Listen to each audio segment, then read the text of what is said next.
I'm going to go ahead and call the meeting of the Prudential Committee at ADL on Monday, March 14th, Pi Day 2016 At at 3:25. 3:35. 20, yeah. So the first thing, just to get out of the way real quick, is any visitors or staff to be heard? Okay. So the Change next thing. agenda. Next thing I need to do real quick is just a slight change into our agenda. We're going to move the future agenda items just before the executive session, just so that we can, it flows a little bit better that way. And that's it.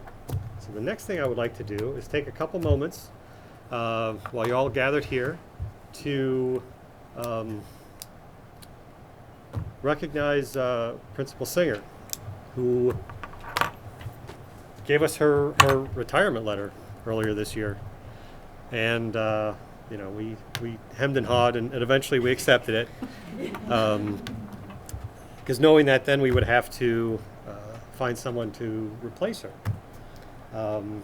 And so what I'd like to do today is just take a couple minutes and recognize her for everything she's done for the kids at in Essex Junction, here at ADL, personally for spending a couple years with my kids, which of course, see, they're finishing 8th grade and she's retiring. So again, this is yet another example of teachers leaving the year after, you know, staff leaving the year after they have my kids. So I don't know what that, I'm not sure what that pattern is. If it continues in high school, then I really know I'm not doing things right. But, so, you know, Lori spent, 10 years here at ADL, and I just like to recognize the great work that you've done with introducing, new board members to ADL, and the way of thinking that ADL is going to be bringing students through 6th through 8, and I'm so thankful for the work that you've done. She's responsible for us looking at individual computers for students. Yes. A lot of that was, I think, when you would do tours with us as a board, and we got to see the staff and the children using it. So I think under your leadership, that was a great progress.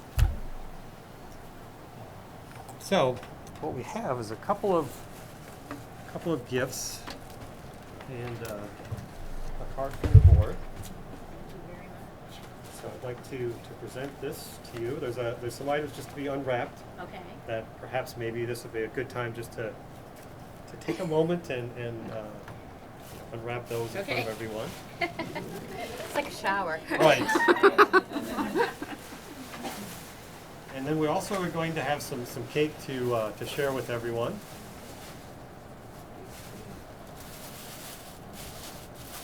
The cake is made from CTE students. Oh, yes. And also to recognize that the cake was made by the CTE students. Oh. That's going to throw you for a loop. It's a pedestal. Ah! Okay. So that's not open. You did a great job with it. It's like, No worries.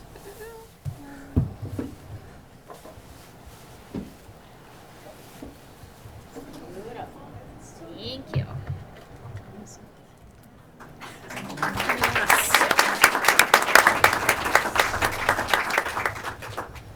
Says thank you for your 10 years of service on behalf of the Prudential Committee. Thank you very much. You're welcome.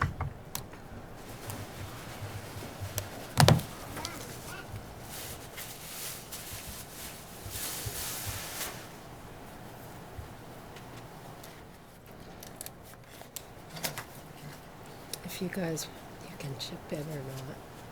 What's that? You guys can chip in towards it or not. Depends Oh, on yeah. if you like it. Yeah, but what about for cutting the cake? I can go do it. You want to take care of that? Thank Okay. you so much. That's gorgeous. Yes, you're very welcome.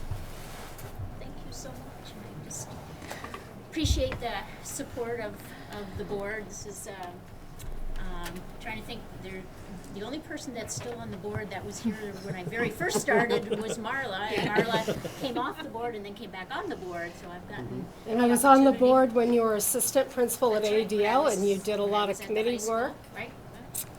So I've had the opportunity to work with Marla for a very long time, and Judy and I were colleagues when she was a principal in Westford.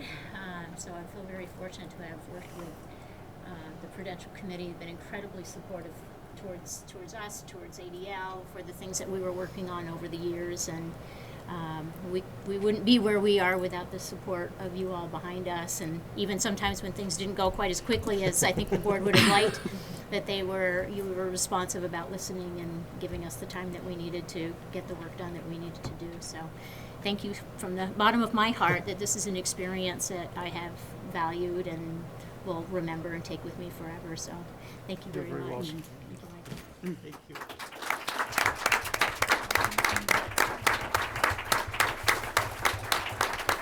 Ah, here we go.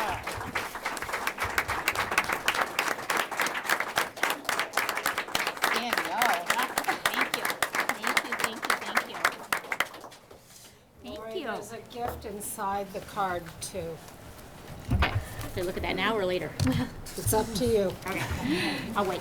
How are you Right. going to Cut cut? the cake. Yes. So we thought while the students were here Oh, and the good. faculty would cut the cake. So you can have a piece of cake and then present, or maybe you want to present and then have cake. Either way, You might want to present first and then have and cake. then we'll have cake. 'Cause Okay. I know there's a few people that need to head out. Okay. I figured, and they can take cake with you.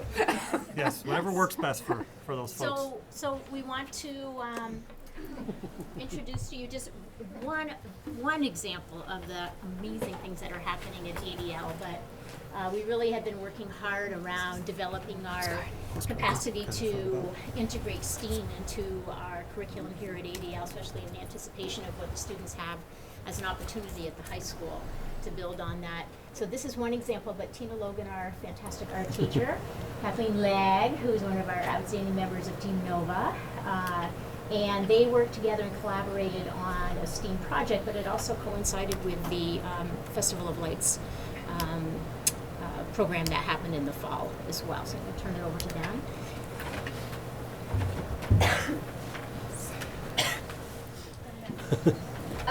Yeah, so we went ahead and, a year ago, Tina said, hey, we're gonna have this lantern thing. I was gonna integrate it with science. I'm like, hey, it's engineering design challenge. And last year we did do a little maker. We worked We together did, yeah. a little bit on a maker space, sort of Yeah. opportunities for kids. So this was sort of like another way to build onto what we worked on last year.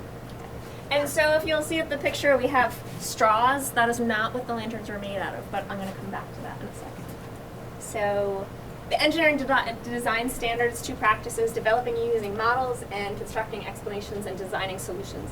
The design challenge was, can you make a lantern that will light up and go to part of this parade using willow, tape, and paper and glue. That was pretty much it. And we stick an LED in it at the Coffee end. filters. And coffee filters, yes. And and the model was, so the kids had to, I'm gonna sketch through yours for a sec. Okay. The kids had to model things, they had to draw, they had to sketch and everything and figure things out. Then once they had a sketch, they had to agree with things and get a sketch. And then we made them make the whole thing out of straws. Was it easy, you guys? The straws? Prototype. The straws were probably harder than the willow because they didn't bend very well. Right. Um, But that was good for you to have the prototype to kind of work to see structurally how things were gonna work Yeah. together. So, and then here are the art standards. Yep. So for the National Visual Arts Standards, you can kind of see the standards that we covered was to generate and conceptualize artistic ideas and work under creating. And the ones that we chose was combining concepts collaboratively because the kids had to work in collaborative groups to generate their ideas for creating a work of art. And to apply and overcome methods for to overcome creative blocks, which you're doing when you're problem solving. Also to organize and develop your artistic ideas and work. You can kind of see down here, I won't read them all, but then also making those connections. And that is the piece that we chose, was to make our collaborative, to reflect on and reinforce positive aspects of our group identity. And that's sort of like making a piece for the greater whole of a community presentation we worked on. So I restated the problem, and their process was to brainstorm, to sketch, to agree and compromise, to build with straws, to build with willow, and then to cover with the coffee filter paper. And the rest is really just pictures, and then we have 3 groups of students who are going to show you. That's our artist But we had gallery. Gowrie Sabor come, a Vermont artist, and she really, she worked in many schools within our community here, and she got to share her expertise and also how to go about it and just really work with the kids about how, things you might need to think about and problems that might come across for building these lanterns. So. You can see the room was full. Quite a long time. So Gowrie was with us for 2 days, and then for 2 weeks, Kathleen's room was just this amazing, art design space for 2 weeks. And then what would happen is myself and my student teacher, we would trade off and take turns going in to help work with the students as well.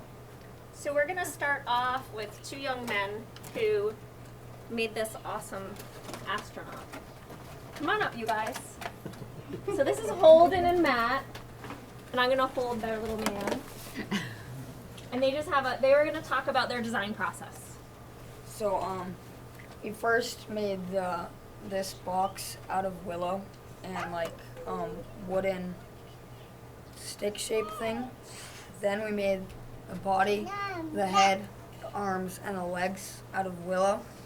We used tape to put the willow together, and then we attached pieces of... we attached pieces of paper with glue, and then we... I can't remember what you wrote. And then we let it dry, and this process took about a week to finish. And then we put attachments and designs on the front to make it look better. And it made it look more realistic and better. And I will put some input on that. You can see this was what they had. It took them a really long time to design this. It is really intricate. A lot of students were making spheres, right? Mm-hmm. And so they drew this, and Mrs. Logan and I were like, all right. But they persevered, they made changes, they took a lot of instruction from Gowrie and the 2 of us and to get this. And this was one of the showcases in the grade. So nice job, you guys.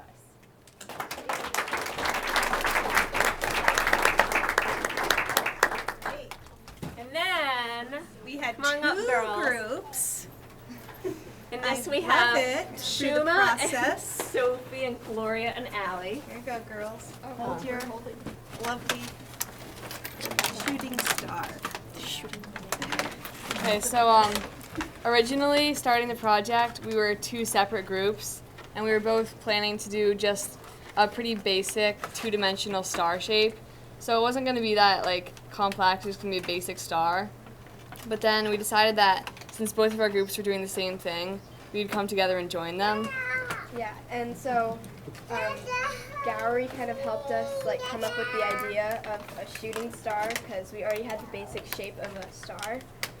And so yeah, and this is made up of 5 separate stars, and we kind of put it on a not on a straight line, we kind of curved them behind each other. So on each of the stars, on each side, we used the willow sticks to connect the corners to each other, and there's a really large hole in the front part. So we in the front part of the star, so we put a circle in it out of willow to make it look cool and more full. So then after that, we had to paint the coffee filters yellow because they're white. So we painted those, and then we blow dried them so it would go faster. And then we put glue on them, and then we just stuck them onto the structure, and we put some streamer. Yeah. And they all needed platforms in their structures as well for hanging, right? Yeah. Yeah. Lights. Yeah.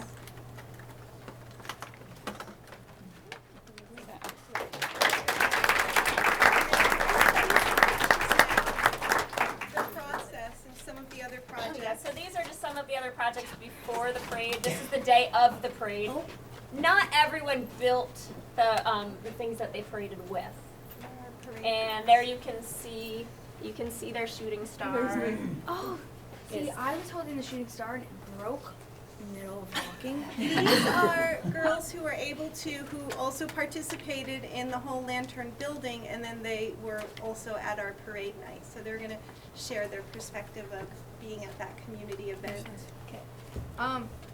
The parade was different, like from a normal parade, because like really the lanterns were more like the floats, and it was like, yeah. I have to say the lantern making was the hardest part, but seeing in the end, like seeing how good they came out. It was a good reward to see Yeah. it all come together. It's really fun. My favorite part was like seeing all the different schools come together and seeing all the different. Couldn't have said that at a more perfect time, Oh. Grace. Go ahead, Grace. Seeing all the different lanterns that the other kids made. EJRP made this video for us.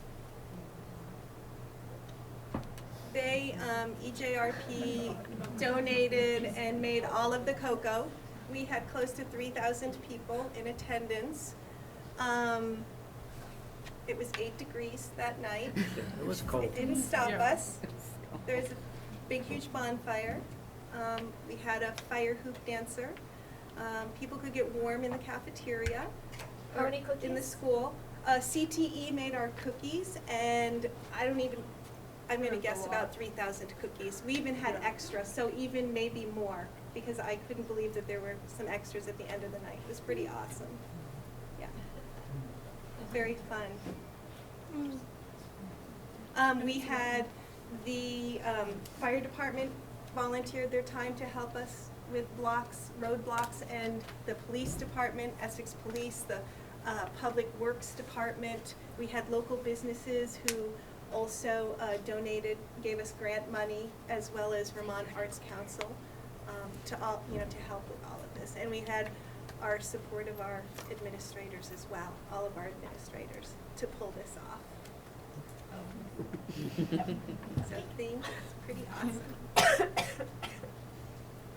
All of us made like big, huge ones, and then like the little kids like at Fleming and down all made like just little boxes and colored I them. got a big one called Yep, so the middle school and the high school students were the ones that really worked more in teams, making larger, more STEAM related, or STEAM types of, more of the engineering, the complicated lanterns. Yeah, complicated. So there you go, complicated.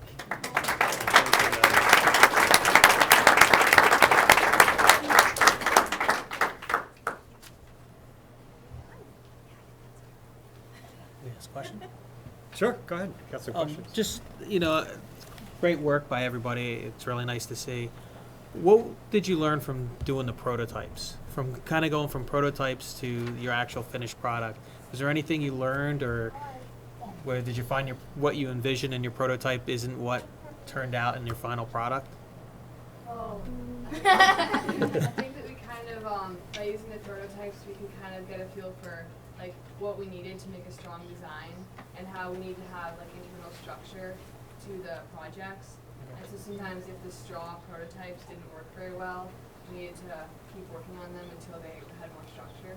Yeah, and like what we started off with was very different from what we ended up with, because we ended up changing up our whole entire plan and combining two groups. Oh, that's great. Anybody else? No, I'm just amazed at talent. Excellent talent. Right. And I think Tina has a lot to do with it. She's been an art teacher in this district for quite a while. Yeah, no, I was there for the parade, and it was pretty incredible just to see all the kids continue to flow out of the school, just lining up for the parade itself. That took forever. It's really cold. I guess one question I ask, would you do this again? Yes. Yes. Do you think if we did it again, we'd have more student participation at the parade? Yeah. For middle schoolers, that's pretty good to say. Yeah. Yes. It did well for middle schoolers. I think we had about 45, 50 participants altogether. Team Alchemy also worked on lanterns as well, and We had did some this sixth project graders as as well. So, and Okay. we had a small group of 6th grade students. Awesome.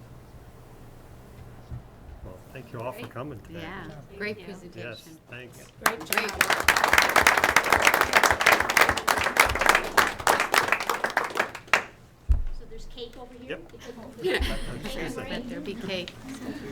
And some water too. Do you want me to turn this no. off, or do you guys still use it? Oh, you Does anybody else have any? I don't think I have any. Unless Lori. Thank you, Kathleen. Yes. Yeah, the attachment. Yes, this was one of the pictures that Caroline was taking some pictures. Wow. So that was just before they So I have to started. admit, it was too cold for me to take the kids out. It was. Well, we she didn't have any she didn't have my kids didn't do the lantern at all, but Caroline wanted to take a bunch of pictures, she wanted to be there. It was cold. Yeah, they had lanterns, and I said, It just at your age, I'll take you out to dinner. and you It probably was made the really right cool. decision only because of how much How time there little was you- waiting There- to get actual started for the parade. That's why so many kids kept coming out. I'm like, oh my gosh, are we done yet? And even after they started marching down, there was still more kids coming out. I was like, wow. Yeah, a lot of kids So on Mike, any given I day. had them put out an email for people to come look at the gifts and sign the cards. No one went over. I was So I did, Mary Hughes, I had gotten something from personally, so I thought that's a love of learning Yep. type statue. no, it's very nice. Yeah. Like it from like the gold rush. What's we got? Well, actually, because I was gone over day, so I didn't get back until You know, cake smells. Friday, late Friday night, Sugar. at the end of the Yes, break. yes. And then it's been, I'll be honest, it's just been going Non-stop. for me. And How now with long the do you have puppy, the puppy? this is starting week 3. So it hasn't been long at all. Now, did you find her at the Humane Society? Oh, no. He is a, how would you say it?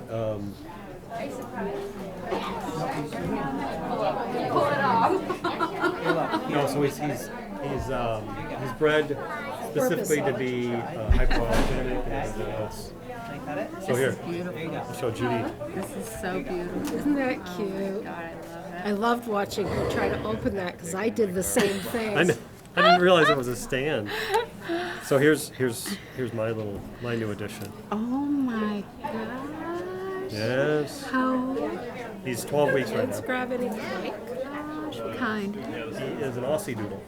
So Oh, this Austra- is what the Aussie Doodles look like. Yeah. I've heard of them. He's a half Australian Shepherd, half Well, they can Standard keep it Poodle. here for His father was a Blue Merle, so that's where a lot of this coloring comes See, from. covered. You know, Beautiful. yes. I got there and Congratulations, Oh, I know. Papa. Of course, you know, and that's, well, more or less she noticed that I was a little hesitant on saying how I was, and it's because it all has to do with timing. That's right. Gabrielle went to Philadelphia yesterday, and she won't be back until Wednesday.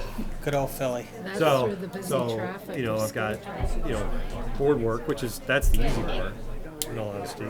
But it's the later, as puppy late in the day as possible. About is, 2:30. I was like, yeah, you know, sure. we're still Think about doing it. all the Working house time, training get and it, all that slide stuff, it over. so. Almost all of Off my central yard. office was here. I don't even, I haven't even made it that far yet. I laugh because I like dogs. Oh, yeah. Apparently, everybody likes my yard. But they don't clean up either then. I haven't given And so many after of the these. winter, because they plow my Oh, side yeah. of the sidewalk. What goes around comes Comes around. out, yeah. Yep. Very nice. All right, everybody get cake? All right, let's go ahead and Where's my We'll just move forward with the meeting, and Where's my file? There you go. Laura, you have some more information for us, I bet. Well, I'm here to answer any questions you may Okay. have. Figured. We'll do it that way. um, That I, works for you know, me. didn't have anything in particular that was outstanding, other than I think you've heard already from the building administrators that our attempt at doing this, we think it's a great idea, but we certainly realized as we've been trying to fill in the data that the data points didn't align. Yeah. So some of it's it's almost kind of artificial in terms of some of the data points that are being reported. Some places you can see there isn't anything to report because it's just, we're not at that time of year where we really have a lot of Right. information around that. I think it's certainly the one goal that we wrote around EST students, around literacy, and we realized that that was a data point after we wrote that goal that was going to be really hard to collect. We don't have someone that works specifically just with students around literacy to the capacity that they did in the past, because that person really has gone into more of a coaching role this year and has been working within the sixth grade classroom, but doesn't have that kind of one-on or small group connection with students that we've had in the past. So I don't know what that data point will look like at the end of the year, whether or not we really, I mean, we'll certainly collect the data around where our students on EST plans who had goals around literacy, how they performed. I have no idea whether or not it's gonna really show the growth that we're hoping to, but you know, that's sort of the plan, because some of them that have the goals around literacy, that we certainly have strategies and tools that we're using that we're expecting to see the Right. growth, and SBAC will be able to give us some of that information. We're really pleased that SBAC and the state of Vermont has agreed to let us see those scores before they get released to the public, so that at least internally we can be using that data right away Right. to see whether or not the things that we're doing are making a difference, and to help us doing some planning for next year.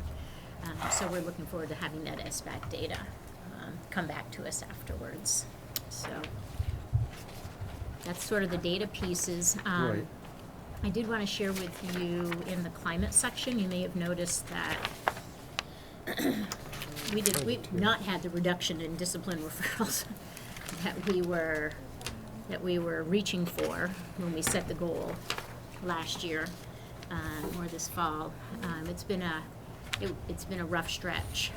We've had some behaviors that were not ones that we've seen in a long time, and we really were struggling to try to figure out where's it coming from, what do we do with this. And so we did end up having a community forum last Wednesday to just hit the issue head on and acknowledge the fact that we've got some intolerant and unkind and kind of bullying, harassing behaviors that are going on in the building. And so invited people to come in and talk about it. We had about 35 people show up, including 7 students. We broke into small groups. Amy Conger took the students and worked with them separately, so they feel really comfortable being able to share their thoughts and some possible action steps that they might have for us. And then the 2 other guidance counselors and our Howard social worker facilitated the other 2 small adult groups. It was a nice mixture of community members, parents, some older ADL parents that don't even have students in the system anymore. So it was kind of a nice mixture of people. And we reported out at the end of the evening, and it was overwhelming that the group decided they wanted to meet again and do this again and include more people and more students, and specifically reach out to our families of our ELL students, because they really felt like they were a voice that needed to be heard and represented. And so they were going to make a concerted effort to try to reach out to their neighbors that they knew of our ELL families and include them. So we scheduled it for April 27th, which is a Wednesday night. We'll do the same format, 6 to 7:30. Pizza's a good draw, so we had pizza, and that was a definite plus. And we followed that with an assembly on Friday called Sweethearts and Heroes. The presenter was Tom Murphy, who actually lives in St. Albans, even though this is a national program.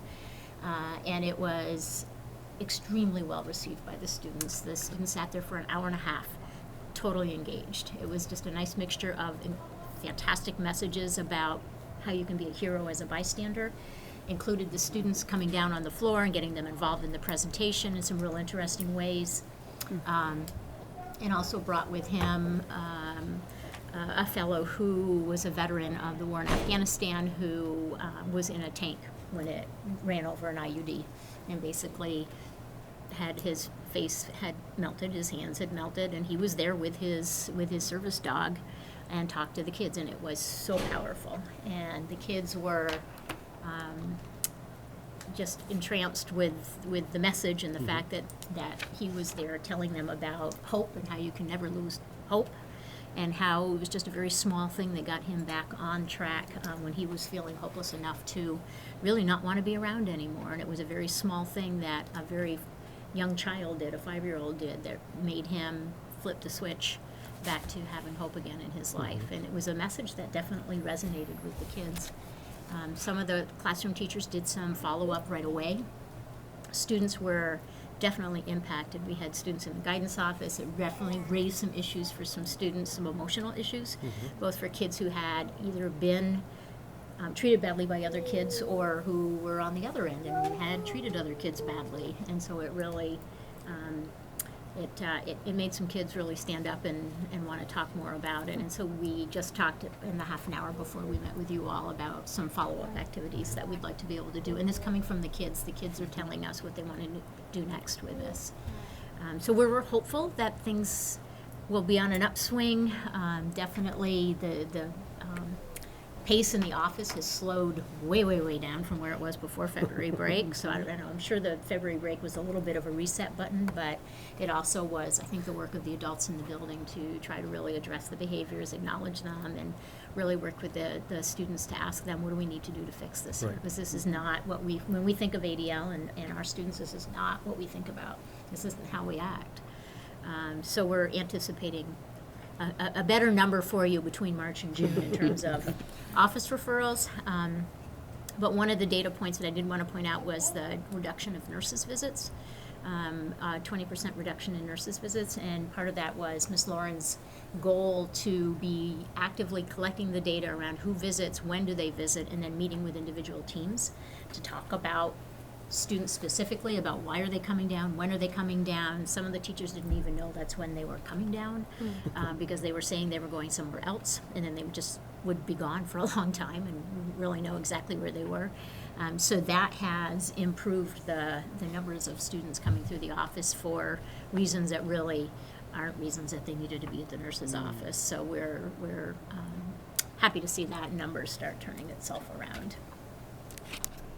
So other than that, if you have specific questions around some of the data that's in there.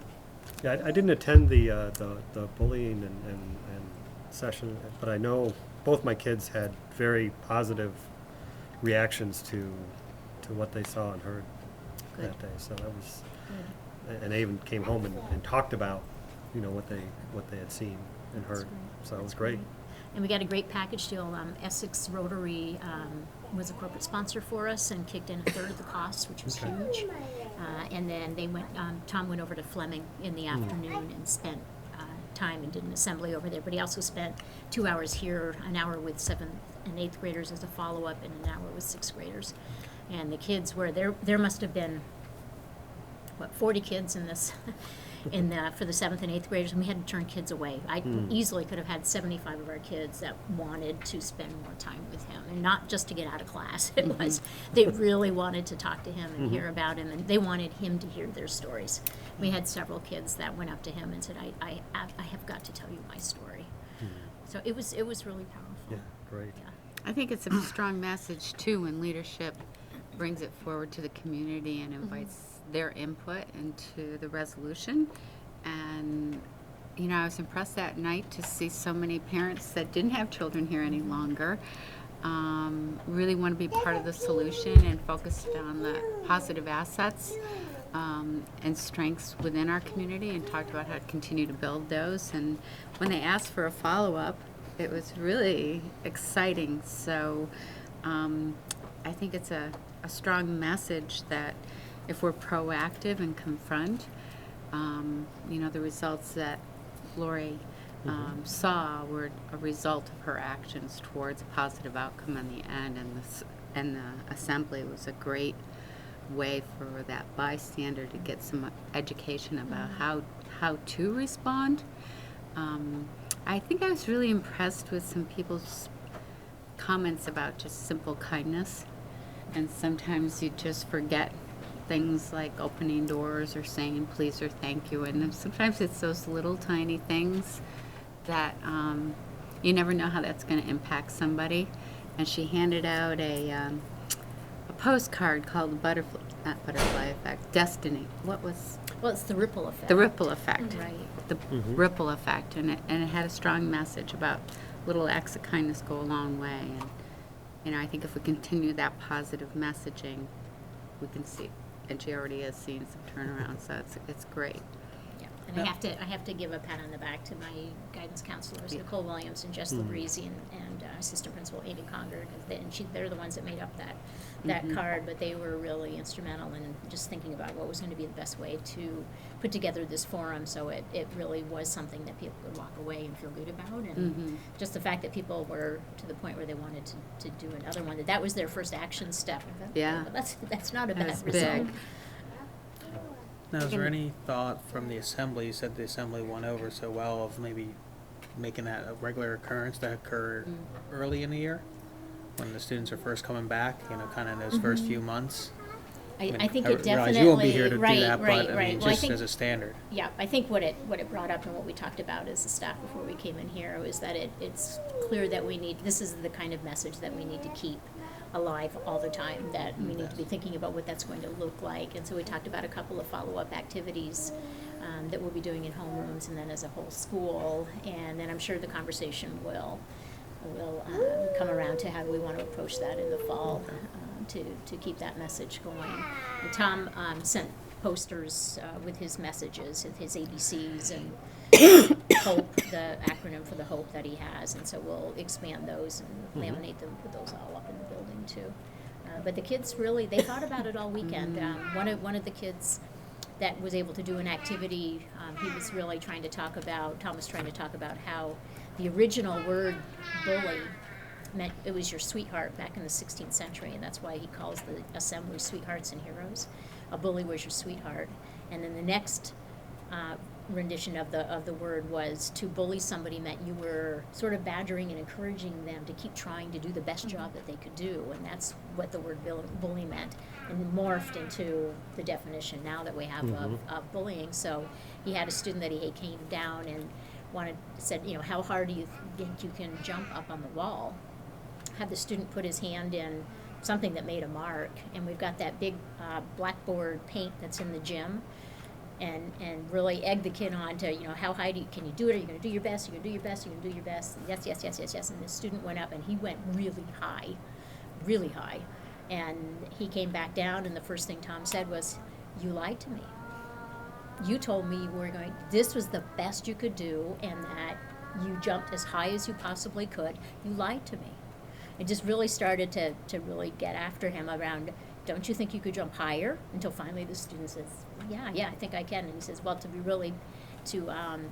make sure that you're working towards it, he taped a $20 bill on the wall for him. So then he gets the whole crowd going, and everybody's cheering and yelling, and the student did it again. And didn't he go above that mark? I mean, he got almost to the top of the blackboard chalk, and if you get a chance, walk down to the gym so you can see how high I'm talking about. Gave the student the $20. Well, that student came back to school this morning and asked his teacher, I want to do something, I want to give back to the community or somebody with this $20. What should I do with it? How should I go about doing that? So Wow. the message is there, it was internalized, and we've seen some other instances where some students already have intervened on behalf of other students after that assembly took place. So we're pleased with the message, and now we just need to keep it going. Keep it going. And Right.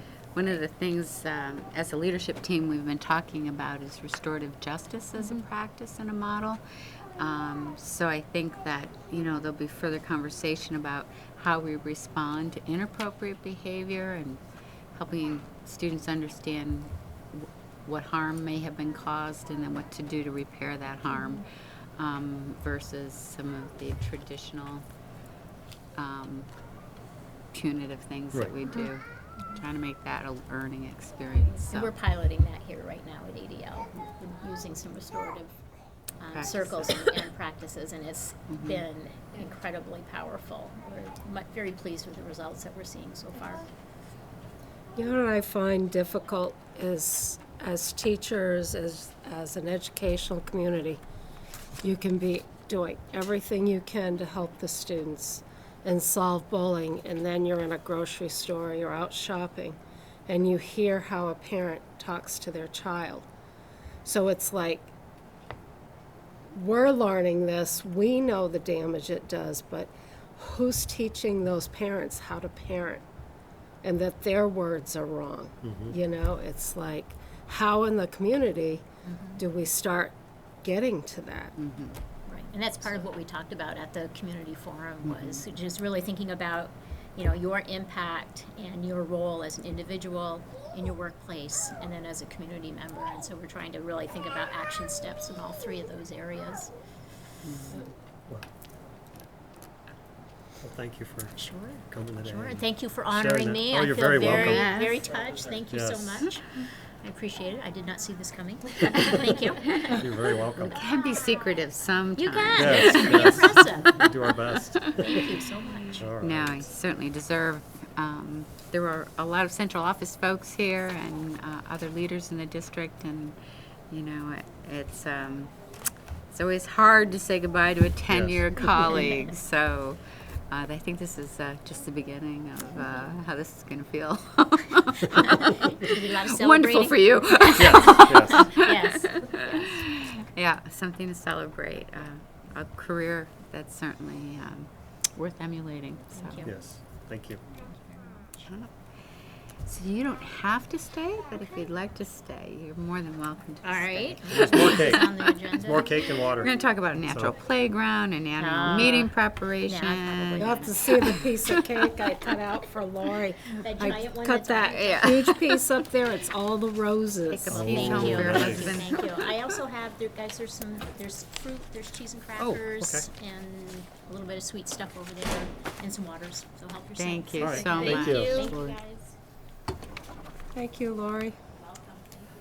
All right, well, we'll keep the meeting moving along, and next topic is to talk about the natural playground. And Grant Yeah, has a little bit of an update for us. He'd like to Sure. present to us. just as kind of a reminder of where we were, the Natural Playground Committee was attempting to fundraise enough money to basically replace the traditional playground with a completely redesigned natural playground. Obviously, that was a big challenge. It would have cost a considerable amount of money based on the original design. They worked very hard and fundraised and got grants, and they got a significant amount of money, but they knew that they weren't going to be able to do it as originally designed. So what they decided to do was to continue with the existing traditional playground structure, and then to enhance it with some natural elements. And they were hoping they would have enough money to be able to do some of these natural elements. And so Bruce Murdo, myself, and Suzanne have been meeting with a designer at a place called Ginkgo Design. And we've gone through several different iterations and ideas, and I attached in your org notes a picture of where we are now. And I believe that's what we're going to make a reality now. And what it is there's a 7-foot, it says 6 foot, but it's a 7-foot climbing wall. And it's not straight up and down. It's at basically like a 45-degree angle, so there's not a dramatic fall hazard there. But a 7-foot high climbing wall that's been designed up near the school. And then basically a sunken sandbox, but it's not really filled with sand. It's filled with pea gravel, so I don't know what to call it, but it kind of looks like a sandbox, but it's filled with pea stone. The idea behind that was if you filled that with sand, there's a lot of cats in the neighborhood that might get confused. So we'll leave it at that. So we went with pea gravel in there. And it'll be surrounded by like logs that are upright as a boundary. And then there's an area that doesn't have the logs. So it'll allow for kids with handicaps to be able to come in without having to climb in, so that it'll be ADA compliant. At the base of the playground, there's going to be a bluestone walking maze. The kids can walk around and follow this maze, and then incorporated in that will be a sundial, so you can stand there and estimate what time it is based on your shadow. We also have it's a log set kind of balance beam, and it's set up so that these logs are all like spokes on a wheel, and you can walk along the logs to the center, which is another big log that's just sitting upright. So that, there's a little embedded picture of what that looks like. It really looks cool. Now, some of these elements are going to have to be replaced as time goes on. As the logs rot and become unsafe to walk on, you'll have to get new logs. But that should be several years. And then the last element is a 12 by 18 pavilion structure. And it's really just 4 beams and one slanted metal roof. And you can see where that's designed to be placed. And Jason mentioned about the possibility of anything, especially the pavilion, blocking lines of vision. And so Suzanne and I and Bruce talked about where exactly that could be placed so that it isn't as much of an obstacle as far as blocking sight lines. Where it's at, you can imagine that the pitched roof is going to be, the high part is going to be facing the school, and it's at an angle. So the idea was that because it's at an angle, the roof line wouldn't be too much in your way to be able to see, and then it's just the 4 posts, so that wouldn't really be too much in your way. There might be a little bit of an obstruction, but we've moved it around, and Suzanne feels that that's the best place so that it's not too much of an obstruction, that they still have supervision, that they won't be blocked too much. So that's really kind of the idea. I did want to talk a little bit about that pavilion is a fairly costly structure, especially if you're going to have cement posts to hold it in place for the corners, and to have like a I'm trying to think of what pavers for the base of it. So that's going to be a fairly expensive item. And the great news is that the PTO received a grant from the American Academy of Dermatology, and they're giving $8,000 for that pavilion. And the idea is they're dermatologists. This is supposed to be a shade structure. So it was great thinking on their part to go after a grant like this, and it does meet the requirements that the AAD stipulated. So it will provide shade. So there's a place out there that kids can go to get out of the sun. The structure may cost even more than $8,000, but that's the other bit of good news. Stewart Construction has come in and said that they'll build the pavilion, and whatever the cost is over $8,000, they will donate, basically. So if it costs $10,000 to build, you have $8,000 from the grant, and they'll basically donate the other $2. Very nice. So great news, and as a result, then the pavilion is going to cost nothing. So all the money that's been raised is going to allow us, I believe, to do those other 4 elements, and I think we have enough money to do it based on the preliminary numbers we've got. Does that include the paver floor of the pavilion? The paver floor of the pavilion will be part of this. What's not included here, and another piece of work that still has to be done, is the pavers around the reading garden, and that work is scheduled for the April break. So once that's done and the PTO pays for whatever residual money is required there, then they're going to send over to the district whatever money is left over. And with that and the money they've already passed over to us, based on the estimate that we received from a company called Grass Gauchos that does this kind of work, we actually have enough money to do everything on this plan. And we're hoping to get this work started as soon as the school year is over, and to get everything completed early in the summer so that in places where we've disturbed the grass, we have time for some new grass to grow before the kids come back. So we're all very excited. The Natural Playground Committee has seen this. They're very excited and appreciative. Suzanne obviously has been one of the key players in designing this. So we think we're in a good place, and we're excited to see it come about this summer. So Who's so you said that the budget should cover everything based on the estimates. So what happens if the actual work runs over? Who's responsible for that cost? Well, actually it shouldn't, because we actually have, it's not just an estimate. I have a contract. I mean, it's just a one-page contract from Grass Gauchos. I haven't signed off on it yet. Okay. But whenever I added up the numbers on there, we're within like $500 right now. And I believe the Natural Playground Committee is going to have a little bit of money left over once they finish with their reading garden. So the only risk is at most $500. Okay. And if we are over by somewhere between $0 and $500, I'll do another update to you, and I'm sure we can find that extra $100 to $500. It's not much of a I don't think risk. we'll need to. I do think that there's enough money to cover all of this. So it worked out great. It did, and it was a 7-year project. These parents have really been fundraising. I mean, selling lemonade at all the farmer markets, and 7 years is a long time to stay committed to a project.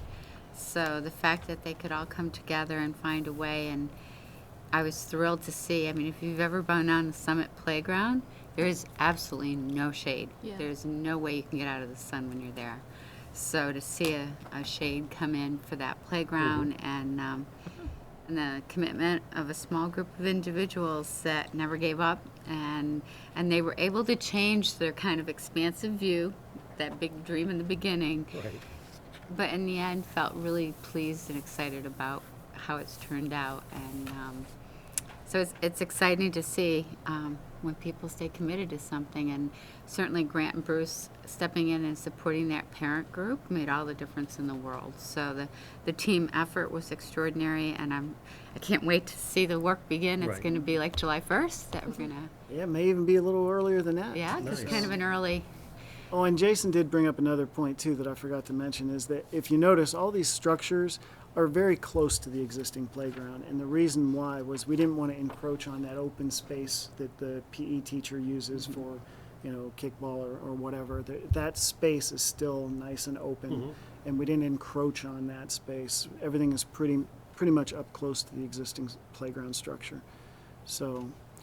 Have we done an assessment of the existing playground structure? I mean, we still have, how much life do we think, or years of use do we have out of that? We didn't get anything as far as an estimated life of what's there, but we did have the VSBIT playground, certified playground inspectors come out and look at it. Okay. And they gave us some things that we needed to do last summer. I mean, replacing some S hooks, but nothing Minor significant. They basically said it's in pretty decent shape.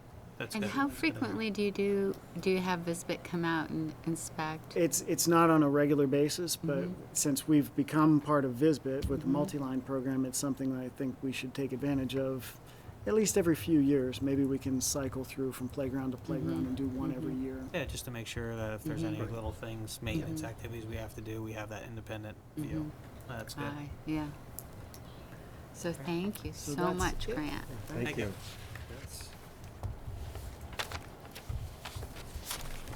So, we have our annual meeting coming up, April 11th. I and Liz and Ben really doing the bulk of the work, have done a couple things, and one of which is a postcard, which I hope everyone's had a chance to take a look at, as far as something we designed to send out to everyone in the Junction. Listing out what the budget number, its increase for both the school district and Parks and Rec, as well as the high school and CTE. A reminder of the dates and times for the meeting, as well as voting and location. And so as long as everyone's good to go with what they see, then Ben's going to be sending that to the printer. Distribution is going to be about a week before the actual vote. We didn't decide on a final date, but I'd say since we have a little wiggle room, closer. I mean, a week, 10 days would probably be Yeah. best. I want to do it, to be honest, not too soon either, because then it Kind of goes out. of actually everybody's gets forgotten as well. Even though the card may go on the fridge, then 2 weeks later it's like, oh, whoops, I missed this. So, and then as far as other things, there should be coming out on Front Porch Forum either today or tomorrow. I've started writing some, articles for that, just as to introduce the language for the budget articles, 'cause that's a little bit different. I saw in the Essex Reporter that the high school and the town published their warnings. And I didn't see ours. It was in the week before. It wasn't the week before? Okay, I must have just. You were the first. What were the These first? are Okay. special. Well, then it must have been that must have been the week I was actually out of town. So Just because the that paper got 30 to 40 recycled. day window, and so I leaned closer to the 40 days just in Yeah, case yeah. something happened. So it was the week before. Okay, then I just missed it. Bad me. And on the postcard, there is underneath the budget information, there is some words in there about tax rates. And the reason for that is, as the board is well aware, but the public might not be, the dollar yield number that everybody used for town meeting day is still the number that we have, although there's a pretty good chance that it's going to be a lower number, which will increase the tax rates. And so I think it's great that the board is putting that out there and notifying people that, hey, this is the proposed tax rate, but with a lower dollar yield, it could go up by as much as 2 cents. But even with that, instead of a minor decrease in the tax rate, it would still only be like a 1% increase. Right. So I think that's a nice bullet to put on that postcard, just so people know that you're being upfront and telling them what Right. you can. It might be a little confusing depending on when the legislature comes out with the dollar yield, if it happens before your meeting. Like the informational hearing, the presentation, I'm kind of waiting to find out, am I going to change anything on there for Right. tax rates, or are we letting it ride? So that's still the one unknown, but we've done everything we can in the annual report and on these postcards to Right. let people know that it's an estimated tax rate, and we're not hiding anything, we just don't know. And you may also want to add about the tax grids, the information. Yeah, unfortunately, this is the first year since I've been here that the AOE has come out and said they're just not providing town meeting tax grids because of the uncertainties related to the yields. They didn't have them in time, and so they didn't send them out. So we're not going to have those, which people use that a lot to estimate what their actual taxes are going to be because they look at their household income and their property value, connect the dots. Right. That's not going to be a tool that's available this year, unfortunately. Okay. We'll tell people to call Candace. I don't work for AOE. For some reason, they haven't given that to the tax department yet. But I do think it's safe to let people know their taxes should be pretty stable. Even if the dollar yields go down, income sensitivity will probably be more advantageous this year, even if the yield changes. And the property amount is not going to be a significant increase at all. So I would say for the average taxpayer, it's probably going to be pretty stable, if not maybe even a little bit of a decrease. Right. And there was one other thing. Rob Reber from Channel 17 has invited me to do the budget presentation on camera and record it. I haven't decided yet if I'm going to do it, but I think you should. I'm just put it out there. Would Brian Donahue and Grant be going too? Brian declined. Brian declined. Yeah. So, and I don't know if this is the year that that would be really important to do. I mean, you're more than welcome to invest your Right. time that way.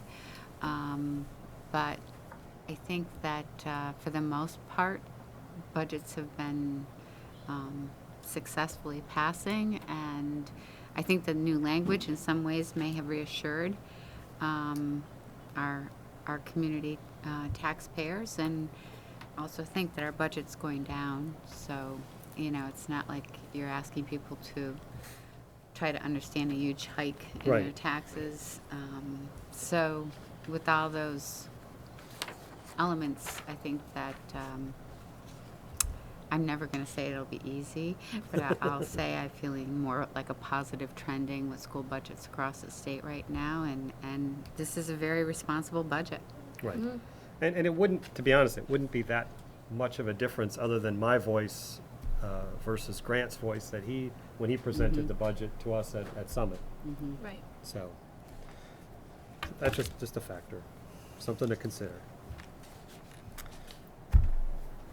Any other questions or comments about any Jason really wants you to do I know it. he does. I think he wants us to take a vote on it. No vote. No, there's no It's up to you, stars on that but- one, so there's no decisions to be Just made. recommend you do it.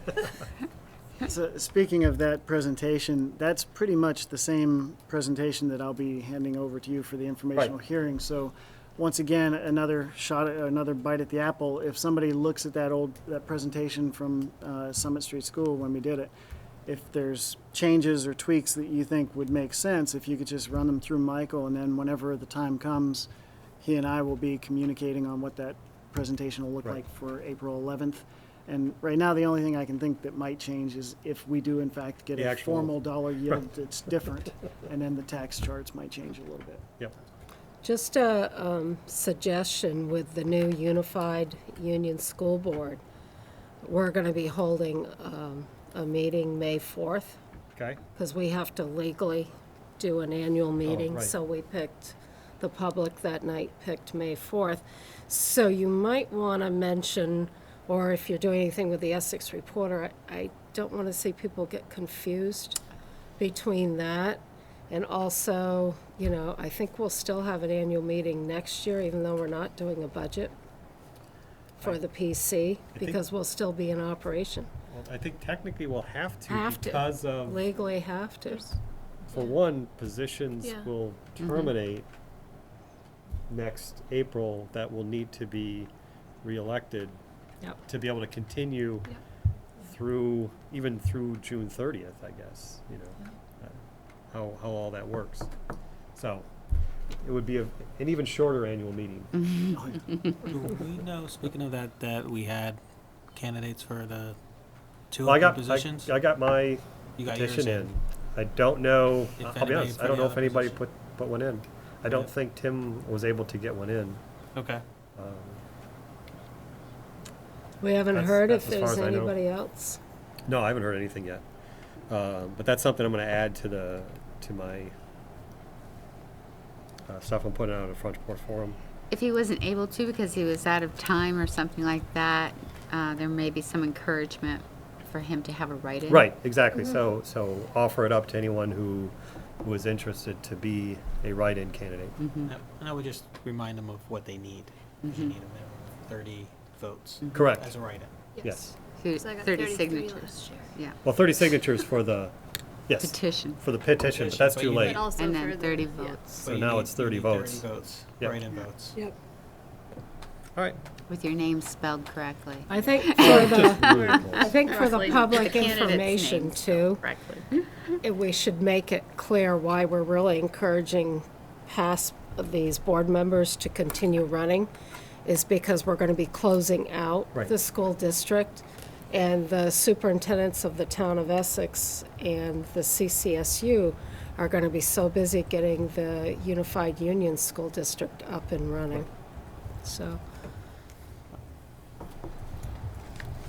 Minimal transition of board Right. members is appreciated. All right. Thank you, Grant, for coming. I Thank think you, you're Grant. good. See you in April. All right. See you in April. We need to review and approve the Essex Junction school calendar for Hiawatha, Summit, Fleming, and ADL. So I have a question. Of course. Why is the last day of school for ADL and the last day of school for Summit, Hiawatha, and Fleming different? Because of parent-teacher conferences, and they do it for ADL, they do an evening conference. So it's a trade-off there. Okay, and the only reason I ask is because right now we have the last day of school for the younger schools as a Friday. Mm-hmm. So if we have any snow days, it's going to push into the next week of June. Mm-hmm. there wasn't anything we could do to take a different day to try and make sure that we had a little bit of buffer for the students at the end of that last week, so that if we do have a snow day or two, we don't push into the next week. Because, I mean, I think it's a foregone conclusion we'll at least have one snow day. Even this year we had one. One. In a mild winter. In a mild winter, I know. But that freezing rainstorm came right at time that. I know, but I'm just saying, even in a mild winter, I know. I think we should. I'm glad you brought it up we'd have at least because one. I'm going to ask the board permission at your next meeting to consider transferring that last day, when it falls over into the following week, Yes. into a professional development day versus a student day. Because with our new local assessment plan, the Bridges program, you did this for us last year, and that's when we really got into the Bridges training, and we had 2 consecutive days because we do have a PD day scheduled there. But there was an opportunity to do some professional development and learning at a time when you were really looking to bring in a lot of changes. And when you were at Summit last month, you were hearing the teachers talk a lot about all the things they were juggling. So I'm going to ask you to just think about that this month, and then when we reconvene next month, consider that transition. We did that this past year, and it was just really appreciated. Teachers they need a time. The only other thing on these calendars is the presidential vote. Right. Is going to happen in November. I was hoping the high school and the schools High school might be doesn't have closed. school that day. Huh? The high school doesn't have school that day. They don't have school that No. day. So Which this date is- does that fall on? It's November 8th. See the things you know when you do calendars for 3 months. Yeah, the town clerks have contacted us. The reason why we only close school for the high school is because it's the only Because of the school voting. impacted, right, where the Right. voting Makes takes sense. place. So, the rest of our schools will be open. And I know Superintendent Andrews is making accommodations for Essex. Is it middle school where the Essex town voters Yes. vote? And he's making accommodations that day. So, and so will Westford. So it's only the high school students. Are we on the same schedule as the town of Essex? We are for the most part. I think there's a couple things that are different for us. One of the things they do differently, and something that our boards have cautioned us about, is having those half-day releases because of the inconvenience it creates for families and the difficulties and the attendance issues that we have in that kind of a schedule. So I believe they have 3 of those days in their schedule for next year. Other than that, there might be a religious holiday that they're taking, but we're pretty close all the way through. But those will be the major changes. We worked hard at that. So circling back to my original thing, so the last day of the Hiawatha Summit Fleming calendar, that Friday, or what you tell me, and maybe I misunderstood, if your recommendation is if we have a snow day or two that pushes us into the next week, you're gonna recommend to the board that those days become professional development days, That day. that day. Yeah, so if there's a snow day. Okay. Now, if there's like 3 snow days, then we'll we just go. go. They'll have to Then go we'll because we'll have to meet the minimum requirements for. Of 175 days. How much of a buffer do we have? 2 days. We have 2. Okay. So we're swapping out one, possibly this year like we did last year. Which is what you want to come to us the next meeting for. Right. Okay. Right.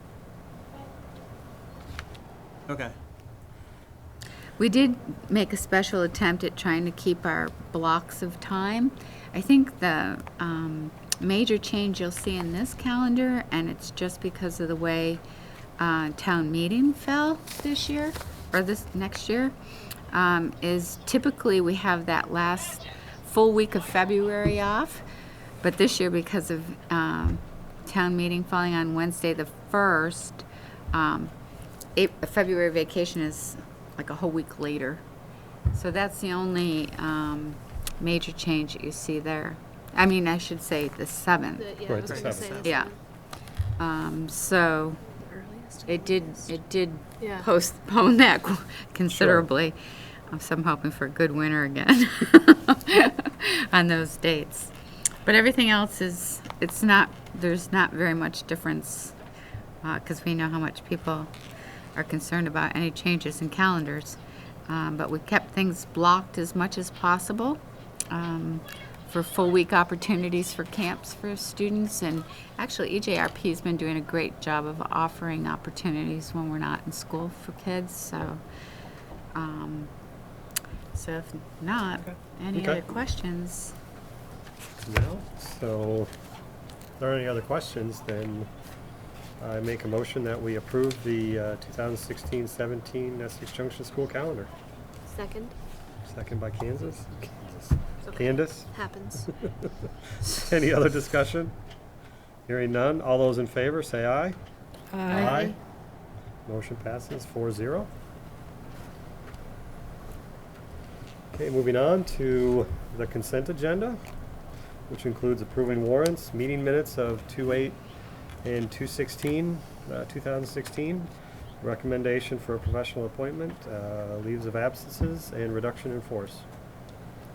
Before we, or one of us makes a motion with all the names in it, I apologize, I didn't catch this earlier. Can we just say, in the meeting minutes of 2/16/16, the location of the meeting is missing? We just need to amend those minutes to show that we met at Maple Street at Essex Junction Recs and Parks building. Thank you. Okay. You want a motion with the names of the individuals? Yes, for everything except the RIF. Okay, I will make a motion that we approve the consent agenda consisting of approving warrants, approve the meeting minutes of 2/8/16 and the amended 2/16/16 minutes. The recommendation that we appoint Jennifer Wood as principal at ADL, and approval of leaves of absences for Kathleen Reedy, Amanda Eldridge, as proposed by the superintendent with her conditions. And the reduction in force of a 1.0 FTE. Second. Second by Jason. Any further discussion? I'd like Questions? to speak on behalf of the appointment of the principal, Yeah. Okay. Jennifer Wood. I'm really excited about the opportunity to bring Jennifer Wood forward. We have a principal with 9 years of experience. She's currently a principal at Fairfield School, which is a pre-K-8 school in rural Vermont. She's also been principal of Milton Elementary, and has served as 2 years as assistant principal and 8 years as a teacher leader coordinator. She's an educational leader who's proven and dedicated to students through a really strong student-centered lens. She has her Bachelor's of Arts degree from Middlebury College with minors in French and sociology, and received her master's from Harvard in 1997. We had a highly collaborative search process that involved teachers and community and parents and staff, and the dedication of time people spent on this process was really commendable.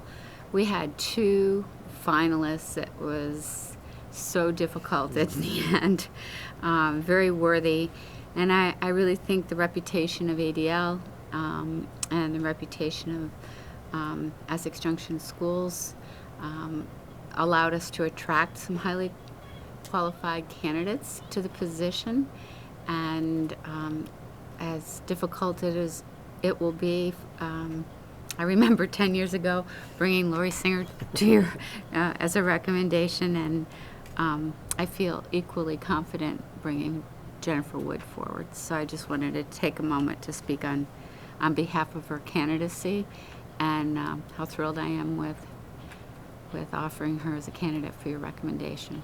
Thank you. Thank you very much. It was through the grapevine, I heard students at ADL that had been there for the meeting, where they got to listen to both candidates. And from what I was hearing, the ADL, some of the students were very happy with Jennifer Wood. Mm-hmm. There seemed like a connection there. We